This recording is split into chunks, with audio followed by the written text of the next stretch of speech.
Okay, we're now on our third part, and after completing the discussion on the update of the treason case, we go to the battle for Makati. Who is winning, the Liberal Party or the UNA? Who is losing, the Makati people? Now we'll talk about that. Your treason. Ang definition ng treason, ganito. Sa 114 of the Revised Penal Code, any citizen who levies war against the Republic of the Philippines, that's number one, is guilty of treason. The other one is any citizen who adheres to the enemy, give it aid or comfort, that's also treason. Sleeping with the enemy. Sleeping with the enemy. That's the treason involving Pinoy. The other treason involves sila Jafar, Murad, and Iqbal. That's the other treason. Ang sabi ngayon, na hindi daw treason ito because wala daw facts, sabi na inquirer. Fact number one, nagbigay si Pinoy ng 5 million to Murad, MILF. Ay, hindi ba yan adhering to the enemy? Yeah, because giving it aid and comfort. MILF has taken up arms against the They might have used that Republic. to buy the arms that killed the SAF commandos. Hindi ba? Treason yan. Number two. Bakit treason? Nagbibigay sila, wala pang ang BBL, ng teritoryo na hindi mapasok ng gobyerno ng Pilipinas unless mag-notify ka na papasok kami dyan. Meaning giving away territory even before the law could be passed. That's also treason because under Article 1 of the Constitution, you cannot give away territory to anyone. You cannot give away unless you amend the Constitution. No. Number two, sovereignty is indivisible. Sila ngayon diyan, they have the powers of sovereignty over their own areas. That also violates Section 1, Article 1 of the Constitution. That's treasonous. Okay. Third, it's clear now who gave the stand-down order. Si Pinoy. He gave the stand-down order. Never mind the deaths to the commandos for as long as the peace process and the BBL will be saved. Hindi ba treasonous yan? That's joining the enemy, giving aid and comfort to the enemy. Ito ngayon, continuing ang kanilang campaign na ipapasa, according to Iqbal, Jafar and Murad, na walang deletion, walang kunan dyan. Otherwise, ayaw nila i-revise. kunin yung revision dyan, maski one sentence pa, aba, balik tayo sa gera. Hindi ba treason yan? That's right. And ngayon, Treason. maraming lumabas na yung report ng investigation ng MILF sa Malaysian government ibibigay. And then there are now allegations, seems to be believed by many people in authority that they are Malaysian citizens. No? Of course, they have to be investigated. Pero malinaw na nandyan ang ebidensya that they are serving a foreign government and a foreign interest. That's very clear. Minto, just a minute. Minto, under paragraph 3 of Article 114, even a foreigner can be guilty of treason in Philippine jurisdiction. And the punishment is also reclusion perpetua. Kasi wala na yung death. Oh, okay. Well, Okay, ang Senator. ikinatatakot ko, personally, I go along with the opinion of many Filipinos that the passage of this BBL might plunge this country into a very serious conflagration, a war. This might plunge our country into something that we shall never forget in history. Kaya ang mga nakakausap kong listeners ko, ang sabi nila, mamataan nila kung sino ang mga traidor sa Pilipinas na mga miyembro ng Kongreso na boboto upang maging batas itong BBL na ito. Yan ang sinasabi sa akin. And you know, it leads to thinking very deeply as to what will be the prognosis later on pagdating ng panahon. Well, ang isang nakikita ko rito, this SAF 44 sacrifice and this controversy over the BBL is helping the nation define what patriotism and nationalism is, what nationhood is, something that we have long been confused about. We are becoming a nation because naintindihan natin kung anong atin, anong hindi atin, at sinong nangihimasok para agawin yung atin, nagiging malinaw. Okay, but let us congratulate Senator Ilarde for a very grand event for senior citizens. No? Thank you, Kamentong. Di man dapat, nais kong magpasalamat dun sa mga nagsuporta ng event for seniors na aming isinagawa. Kukunan yata ng picture yung ilan sa crowd na nag-ano sa atin, no? And I'd like to congratulate you also, Mentong, because I get news from listeners abroad, viewers abroad, na maraming nanonood dito sa programa mo. And it's always a pleasure to be here with Ayun yung Mentong. crowd mo. Oh. Yan. That's part of the seniors that come to our events every time we have events for them, no? At kami po ay di man dapat kinagagalak namin isang karangalan ko na maging boses ng milyon-milyon na mga senior citizens dito sa ating kapuluan. Well, in fact, as I said, I think senior citizens should be given a more serious appreciation from the nation, no? Kasi hindi tama itong isinasantabi ang pananaw ng mga seniors, no? Bono. Not only that, Mentong, no? Ngayon, when you go to the malls, no, to store, hihingan ka pa ng booklet.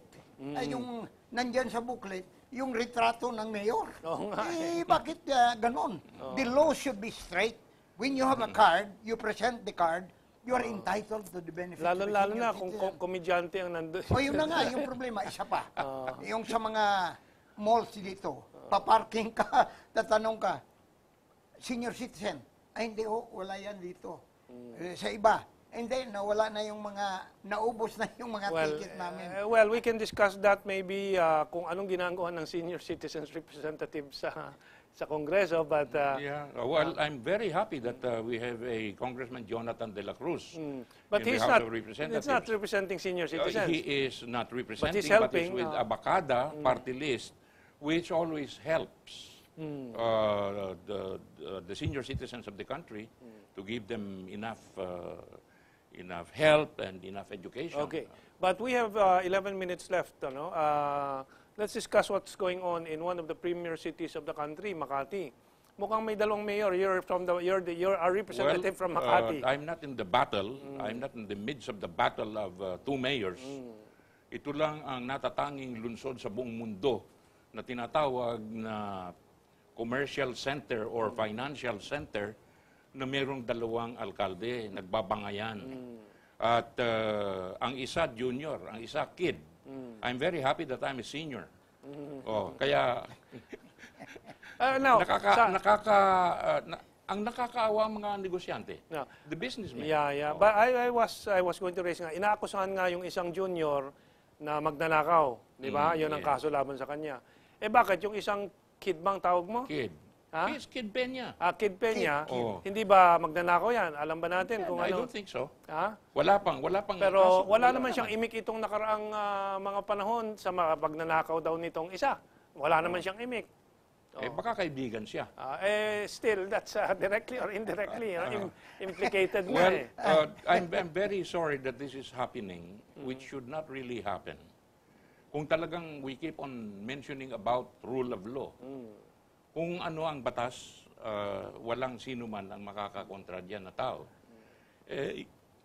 It's so sad because in a premier city like Makati, meron kang dalawang alkalde na naglalaban-laban, nakakahiya.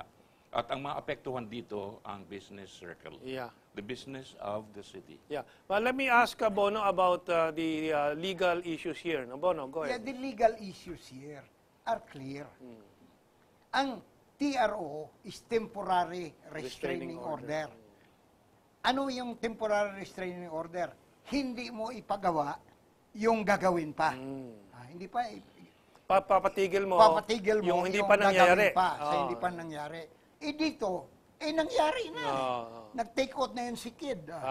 Si Kid, without gloves. So, si Kid, yun ang argumento. Yung argumento, at yun ang tamang argumento because Tama, that's in the rules of court. Okay. Ang problema kasi ng mga abogado ni Binay, nang humingi sila ng TRO, ganito sanang ginawa nila.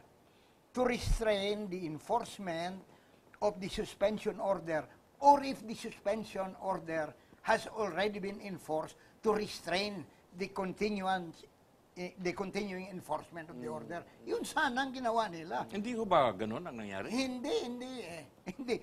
Napasumpa eh. Oo, Napasumpa. So may legal basis na yung May ano. legal basis yung si Rojas at si Conchita Morales.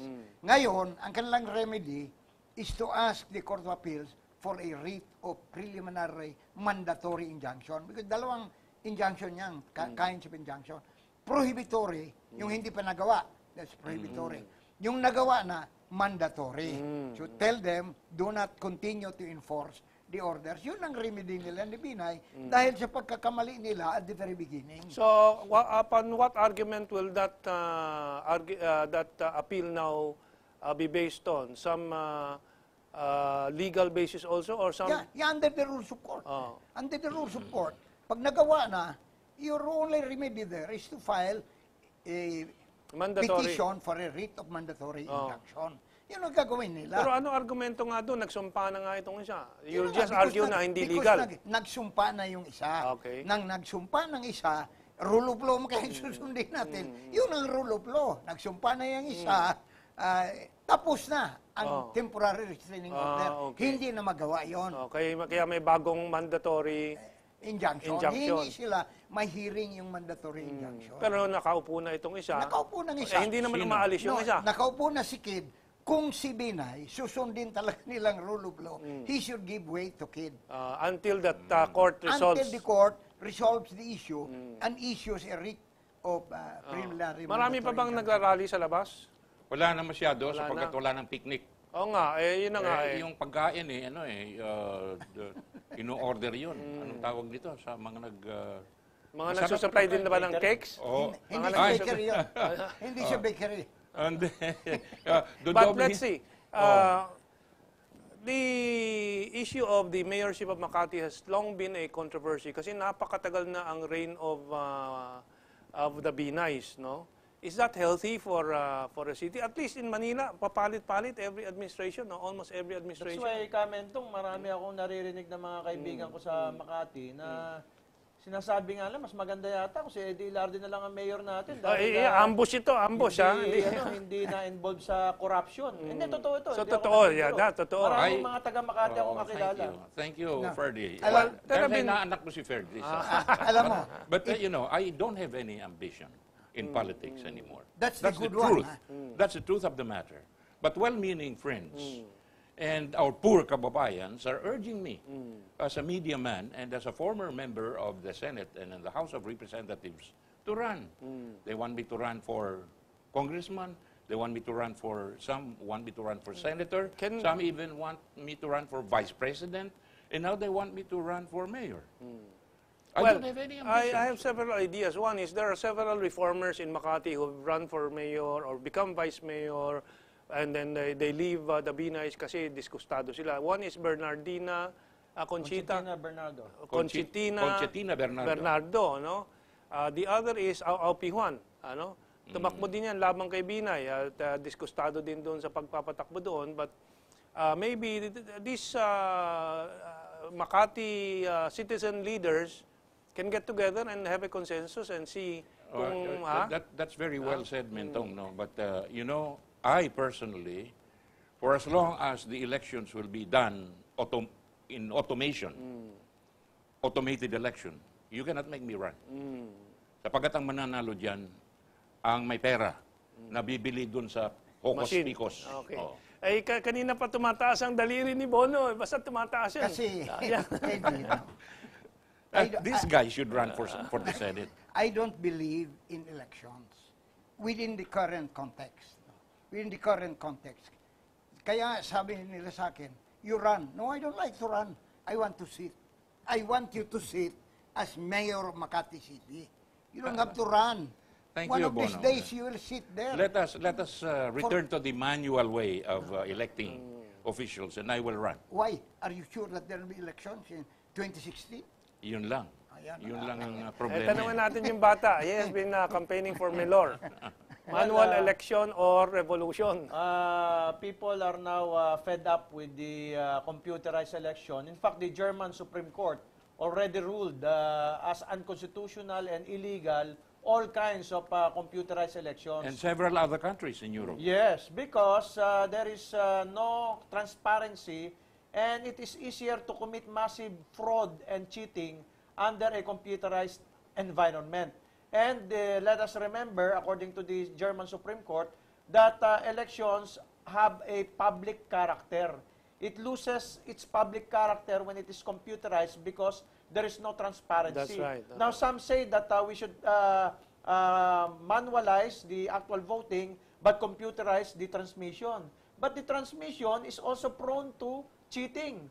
There is also a computer involved. There's also the source Program. code or program involved. And the telcos are owned by, Yeah. we all know who owns the telcos. That's right, yeah. So, there must be a complete manualization, going back to manual, of our elections. Remember Okay. that Trillanes won in 2007, even though he had no money, he was incarcerated because it was a manual election. And Erap That's won right. in 1998, despite of all the cheating, and became president. But when in 2010 and 2013, we all saw what happened. There was massive cheating, there was no scrutiny of the source code, and all the safeguards included in the automated election law were Okay. violated. Okay, we'll have to go to Bono. Alam mo, yung sinasabi nyo, unless we have a transition period to correct the methodologies here, not only by our leaders, but by our people, even manual elections. Let's go back to history. 47, the election of Quirino. Liberal yan. Quirino, the birds and the bees put Voted. Quirino as president of the Philippines. Okay. 2004. 2004. The Hello, Garci. Hilo Garci, it was not computerized. Also placed there. So it really makes no difference whether it's manual or mechanical. The difference is there should be a period of transition, maybe 6 years. Are you saying that the military should take over? No, I'm not saying that because the military may not also know how to govern this country. How In can my we have a experience. transition, Bono? Well, there are two ways of having a transition. The first is all the leaders to agree, which is improbable, no? To agree to establish a government of transition. Now, that's idle dreaming. Okay, we The have a few second- minutes left. The so go ahead. second Oh, is Section 1, Article 2 of the Constitution for the people to make their move, no? With the proper leader. No? With the people move? I don't know. Okay. Well, we're running out of time. I would suggest that whatever consensus building comes about, the senior statesmen must be part of it. Kasi nga, iba yung may wisdom, experience, and... May yeah, I interject sure. something? It was my suggestion, which I aired in my program, that at this point in time in Noynoy Aquino's presidency, a few months before he steps down, a lot of people don't want him to resign because a lot of people don't want Binay to become president. Now, my suggestion was for him to validate himself back to the people, which the people loved him because of Cory and Ninoy. He should appoint former members of the old Senate, former members of the justices of the Supreme Court, former officials of the government to form a collegial advisory committee for his presidency before his term ends. Well, we'll discuss that in another episode. But we have to wrap up. Our program has come to an end. But I think the audience has been enlightened on Jabida, treason, and the two cities, a tale of two cities in one, in Makati. Okay, maraming salamat po and have a good weekend. A tale of...